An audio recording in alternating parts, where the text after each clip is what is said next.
최미경의 책다방 시간입니다. 최미경 작가와 함께합니다. 어서 오세요. 안녕하세요. 네, 저희가 지난주에 정말 깜짝 놀랄 일이 있었죠. 네, 맞습니다.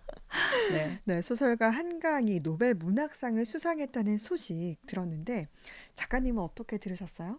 저는 8시 10분, 저녁 8시 10분쯤이었는데, 이제 저희 출판사 대표님이 카톡이 왔어요. 네, 한강 노벨 문학상 받음이라고요. 솔직히 농담하시는 줄 알았어요. 아, 그래. 이 사람이 나한테 농담을 하는구나. 갑자기? 왜? 이렇게 첫 마디가 진짜였어요. 아, 그래서 이번에 이렇게 알아보니까 이 발표 나고 나서 사람들 사이에서 가장 많이 나왔던 말이 진짜였다 그러더라고요. 그럴 것 네, 같아요. 네. 저도 그 SNS를 하고 있는데 또 속보를 보고 알았거든요. 아, 네, 어떠셨어요? 깜짝 놀랐죠. 그쵸. 저도 맞죠? 진짜? 그쵸. 정말? 그러니까요. 네. 아, 그, 정말. 그래서 오늘도 특별히 책 있는 책 없는 책 다 구하기 어려웠습니다. 요즘 네, 진짜 진짜 정말 구하기 핫한. 네, 힘들잖아요. 완전, 네. 제일 어렵다는. 네, 맞습니다. 이렇게 또 책을 직접 들고 왔는데 오늘은 이제 한강 작가 편으로 준비를 해 오셨죠. 네, 맞습니다. 작가 소개부터 좀 천천히 해주시죠. 네. 한강은 1970년생이시고요. 전라남도 광주시 중흥동에서 태어났다고 합니다. 아버지도 소설가시고요. 네. 성함이 한승원입니다. 오빠 남동생도 작가라고 하더라고요. 음, 이 한강은 중학교 때부터 이 글을 쓰기 시작했다고 하는데요. 네. 이제 떡잎부터 알아본다고 중고등학교 시절부터 이제 전국 청소년 백일장 막 이런 걸 이렇게 휩쓸고 다녔을 정도로 음, 아주 글을 잘 썼다고 하거든요. 네. 그리고 나서 연세대 국문과에 입학해 이제 1학년 때 시인이죠. 정현정 교수 밑에서 이렇게 공부를 했다라고 얘기를 하는데 네. 대학에서도 교내 문학상을 많이 받았다고 얘기를 음, 하더라고요. 이 대학 졸업 후 어, 이게 소설로 등단하신 게 아니라 먼저 시로 등단하셨거든요. 네. 문학과 사회 개간지인데 이 겨울호에 네. 이 서울의 겨울 외 4편을 발표하면서 정말 시인으로 먼저 등단하셨고요. 음, 그리고 94년도 서울신문 신춘문예에 필명으로 넣으셨더라고요. 네. 한강현이라는 필명으로 단편 음, 소설 붉은 닻으로 다시 한번 등단을 하면서 이제 소설가로서 첫 발을 내딛게 되거든요. 네. 그 당시의 평을 보면 당시 주류였던 문학관과 좀 많이 달랐다는 평이 있거든요. 음, 달랐다라고 하셨는데 좀 어떻게 달랐다는 거죠? 그렇죠. 당시에 이제 문학들은 전부 다 어떤 이념의 문학, 이념을 주제로 문학 작품을 다루었다면 네. 이 한강 작가의 이 붉은 닫힌 어, 인간의 내면 세계를 다룬 작품이었다고 합니다. 네. 그런 면에서 한강 작품은 되게 상징적이었다고 하거든요. 이후에 이 한강은 여수의 사랑, 검은 사슴 이런 책들을 통해서 네. 욕망과 상처, 죽음과 운명에 대해서 이제 깊이 음, 고민하는 것들을 다뤘는데요. 네. 그러다가 2005년 저희가 이제 조금 반열에 올라 많이 이렇게 알려진 게 이 몽고 반점으로 이상 문학상을 음, 수상하면서 이제 작가적인 반열로 쭉 이렇게 올라오게 되거든요. 이 몽고반점은 어떤 작품이에요? 이 채식주의자 이 네. 네, 이걸 많이 들으셨잖아요. 이게 네. 상도 받았던 거고 음, 이게 연작 소설이거든요. 네. 그래서 1, 2, 3부로 나눠져 있는데 음, 이 2부에 있는 게 여기 이제 있네요. 몽고 반점. 네. 네. 이 작품 원래 이 한강 작가가 책을 이렇게 내기 전에 모든 작품들을 개간지나 이런 데 발표를 많이 하거든요. 그래서 오, 전부 다 발표되었던 작품들이 어떤 하나의 이야기로 이렇게 되어 있더라고요. 네. 이렇게 이때 낸 이 이상문학상을 받았던 몽고 반점도 이 그 발표된 작품 중에 한 작품이었거든요. 음, 그래서 요 세 작품 이 채식주의자에서 나왔던 이 연결된 1부에서 채식주의자, 네. 2부에서 이제 몽고 반점 세 네. 번째 나무 불꽃 네. 요 세 가지가 이렇게 해서 채식주의자로 음, 만들어졌거든요. 네. 그러니까 이 맨부커상을 받았던 채식주의자. 네, 이 책이 세 편의 중편이 연작으로 실린 그런 책인데 맞아요. 그 중에 하나가 이제 몽고반점이다라는 거잖아요. 맞습니다. 이 음, 작품에서 인간의 어떤 금기나 호기심, 어떤 비극이 뒤섞인 작품으로 평을 받고 있는데요. 네. 솔직히 몽고반점을 읽고 좀 충격을 받았다는 분들이 있더라고요. 네. 이 여성의 육체의 언어나 어떤 몸의 언어를 그려내는 것이 당시에는 조금 한국 문학에서는 좀 어색했는데 네. 이러한 풍토는 그 당시 서양 문학에서 막 시작되었다고 음. 하거든요. 그런데 한국에서 이런 작품이 나왔다는 것에 되게 놀라운 평을 받으면서 이 작품이 이상 문학상을 받게 되었습니다. 네. 아버지인 한승원 소설가도 이상 문학상을 받은 걸로 알고 있거든요. 맞습니다. 1988년도에 이 한승원 소설가가 이상문학상을 받았거든요. 그러니까 이제 어떻게 보면 아직까지는 최초의 부녀, 네, 그러네요. 부녀 수상이기도 하죠. 네. 어떻게 보면 정말 이 소설가였던 아버지에게 많은 영향을 받았을 것 같다. 이런 생각이 드네요. 그렇죠. 저도 그런 생각이 많이 들더라고요. 그래서 소설가 한승원 선생님의 이야기를 들어보면 그는 글 쓰는 것도 돌을 닦는 거랑 같은 거라고 하거든요. 네. 더군다나 이 소설을 쓰는 거는 중노동이라고 네, 음. 앉아서 이렇게 써야 되니까. 그래서 아마 딸 한강이 자기에게 그런 끈기를 배우지 음. 않았을까라고 이제 매체에서 이야기를 하기도 했거든요. 네. 그렇게 2007년 창비에서 한강의 이제 세 번째 소설집 이제 채식주의자가 나왔고 정말 이 책은 잘 아시다시피 이 단행본으로 2016년 맨부커상 인터내셔널 부분에서 수상을 했습니다. 네. 이 맨부커상은 영국의 최고권위 소설 문학상으로 알고 있어요. 그렇죠. 이 노벨 문학상, 콩쿠르상, 그다음에 이 여기 맨부커상까지 세계 3대 문학상이자 세계 최고의 문학상이라고 알려져 있거든요. 네. 이제 이 상을 수상했다라는 것은 세계적인 작가 반열에 네. 올랐다라는 것을 의미합니다. 2018년에도 후보에 이 책 이외에 다른 책이 또 후보에 올랐거든요. 네. 작품이. 그러니까 물론 그때는 수상을 하진 못했지만 여기에 이제 두 번이나 음. 후보로 오른 것만 해도 대단한 일이거든요. 그렇죠. 그래서 아마 이런 작은 것들의 어떤 조심들이 노벨 문학상이 시초가 되지 않았나라는 음. 생각이 들거든요. 네. 이후 이제 2014년 이 한강의 소년이 온다. 네. 이 작품으로 정말 또 한 번 대중들을 음. 놀라게 이렇게 독자들을 놀라게 하는데요. 음. 이 소년이 온다 그럼 작품도 소개를 좀 해 주세요.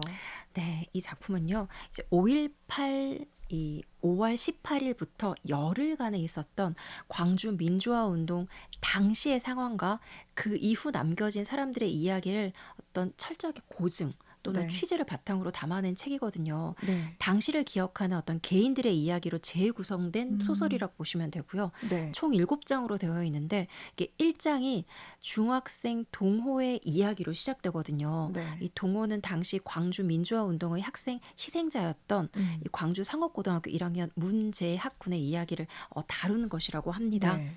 물론 이 한강 작가는 5.18 민주화 운동의 이전에 이제 서울로 상경해서 직접 그 사건을 겪어보진 못했지만 본래 광주에서 태어났고 유년을 보낸 만큼 되게 애착이 큰 음. 작품이라고 하거든요. 네. 그리고 이 책을 집필하는 과정에서도 많은 압박을 받았다고 에필로그에 작가가 음. 서술한 만큼 네. 지식인으로 정말 네. 불굴의 의지로 작품을 평가받을 수 있도록 노력했다는 것을 저희가 이 작품을 보면서 알 수 있죠. 네. 왜 그 폭력과 같이 좀 힘든 이야기를 써가는 게 사실은 작가 스스로에게도 좀 힘든 과정이지 않았을까 이런 생각이 들어요. 그쵸. 읽을 때도 저희가 힘든 걸 읽으면 되게 이렇게 막 읽다가 막 스탑 멈추는 음. 경우가 있잖아요. 근데 네. 쓰는 이들도 그렇지 않을까라는 생각이 어. 들거든요. 이 맨부커상을 받은 뒤에 밝히기도 했지만 소설을 쓰는 내내 밀도 높은 감정으로 인해 벌 받는 기분으로 음. 써 나갔다는 그런 말도 했고요. 네. 그래서 한 문장을 쓰고 한나절 울고 또 다시 또 한 문장 썼다는 그런 일화도 되게 유명하게 남아 음. 있거든요. 네.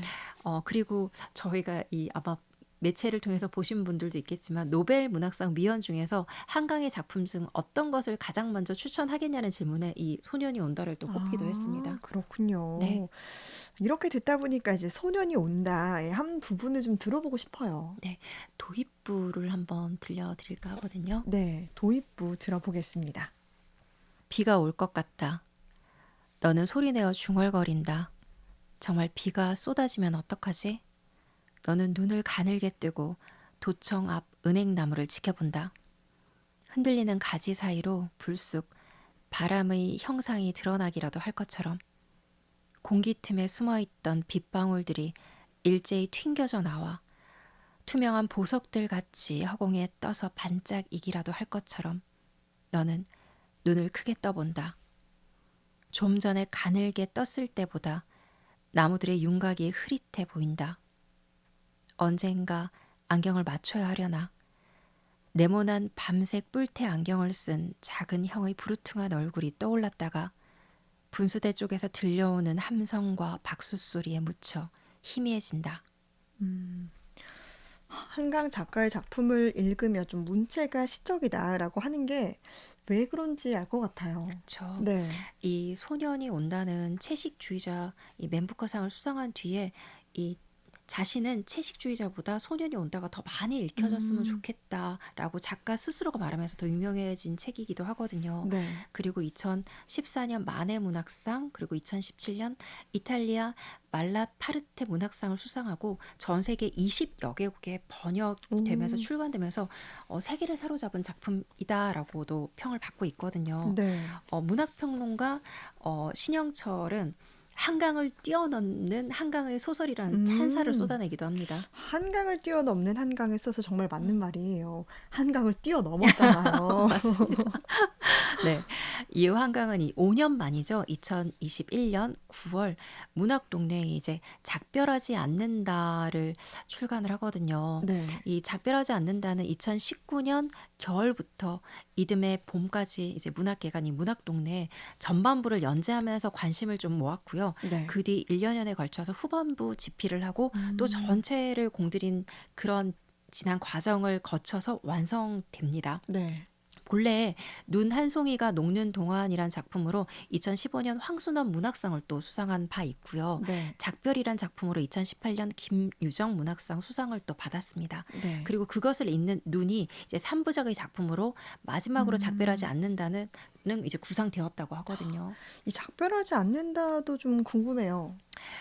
소설가 경화가 주인공인데요. 이 네. 경화가 제주 친구 인선의 부탁으로 빈집의 새를 보살피러 이 눈보라를 뚫고 갔다가 죽은 인선의 어머니 강정심과 꿈을 통해서 만나는 그런 내용인데요. 음, 이 어머니 강정심은 제주 4.3 사건의 피해자이자 생존자로 당시 실종된 자신의 오빠를 찾다가 생을 마감한 인물이기도 음, 하죠. 네. 이 정심의 마음이 바로 제목이고요. 네. 한강 작가는 그것을 두고 이 작별하지 않는다가 작별을 고하지 않고 작별하지 않는 상태라고 말하고 있습니다.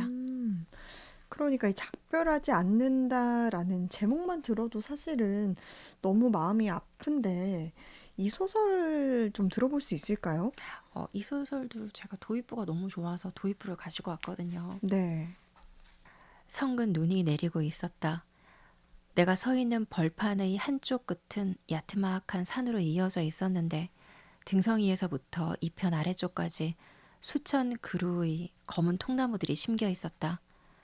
여러 연령대의 사람들처럼 조금씩 다른 키에 철길 침목 정도의 굵기를 가진 나무들이었다. 하지만 침목처럼 곧지 않고 조금씩 기울거나 휘어져 있어 마치 수천 명의 남녀들과 야윈 아이들이 어깨를 웅크린 채 눈을 막고 있는 것 같았다. 묘지가 여기 있었나? 나는 생각했다. 이 나무들이 다 묘비인가?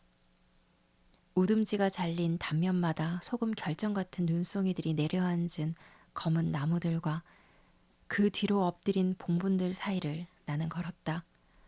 문득 발을 멈춘다는 것은 어느 순간부터 운동화 아래로 자작자작 물이 밟혔기 때문이다. 이상하다. 생각하는데 어느 틈에 발등까지 물이 차올랐다. 나는 뒤를 돌아보았다. 믿을 수 없었다. 지평선인 줄 알았던 벌판의 끝은 바다였다. 음, 네, 이렇게 작별하지 않는다의 도입부도 읽어주셨는데 지금 두 소설 모두 도입부를 좀 읽어주셨잖아요. 네. 그 도입부를 읽어주신 이유가 있습니까?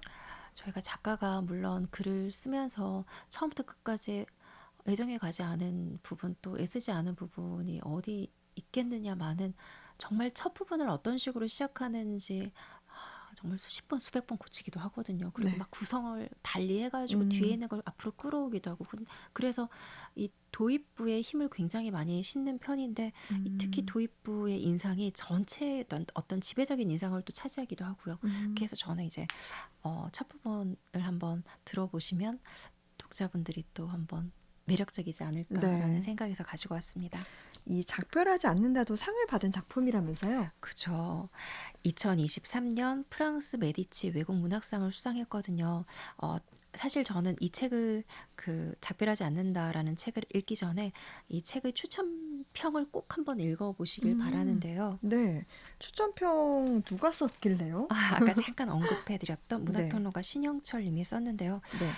워낙 이 신영철 님의 문장도 좋고 또 많은 분들이 아는 거기 때문에 이 신영철 평론가의 책을 많이 접했을 것 같거든요. 음, 그러면 이 작별하지 않는다의 추천평 좀 들어볼 수 있을까요? 작가가 소재를 택하는 것이 아니라 그 반대일지도 모른다는 생각을 한강은 하게 만든다. 5월 광주에 이어 제주 4.3에도 한강의 문장을 통해서만 표현될 수 있는 영역이 있었다고 믿게 된다. 학살 이후 실종된 가족을 찾기 위한 생존자의 길고 고요한 투쟁의 서사가 있다. 공간적으로는 제주에서 경산에 이르고 시간적으로는 반세기를 넘긴다. 폭력에 훼손되고 공포에 짓눌려도 인간은 포기하지 않는다. 작별할 수 없다는 것이다. 이 모든 것이 딸의 눈과 입을 통해 전해진다. 폭력은 육체의 절멸을 기도하지만 기억은 육체 없이 영원하다. 죽은 이를 살려낼 수는 없지만 죽음을 계속 살아있게 할 수는 있다. 작별하지 않겠다는 것이다.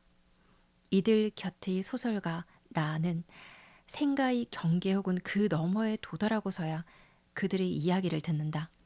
이만한 고통만이 진실에 이를 자격을 준다는 듯이 고통에 도달하는 길은 고통뿐이라는 듯이 재현의 윤리에 대한 가장 결연한 답변이 여기 있다. 언젠가부터 그의 새 소설 앞에서는 숙연한 마음이 된다. 누구나 노력하는 것을 하고 작가들도 물론 그렇다. 그러나 한강은 매번 사력을 다하고 있다. 숙연한 마음이 든다라고 하는 게 굉장히 공감이 되고요. 오늘은 이렇게 노벨 문학상을 받은 한강 소설가의 작품 이야기를 들어봤는데 또 다음 주에도 이어서 한다고요? 네, 이게 정리를 하려다 보니까 이 분의 이 작업의 궤도라고 그러죠. 네. 굉장히 넓고 또 깊이 있기 때문에 작품에 대한 이야기만 하기에는 조금 아쉽다라는 생각이 네. 들더라고요. 그래서 다음 시간에는 저희가 정말 노벨 문학상에 대한 이야기와 음, 그다음에 한강 소설가가 노벨 문학상을 받은 어떤 직접적인 이유, 어떤 그런 이야기를 조금 음, 나눠봤으면 좋겠다라는 생각이 들더라고요. 네. 그래서 다음 주 한번 더 준비하겠습니다. 좋습니다. 다음 주에도 소설가 한강의 이야기 더 깊이 나눠보도록 하겠습니다.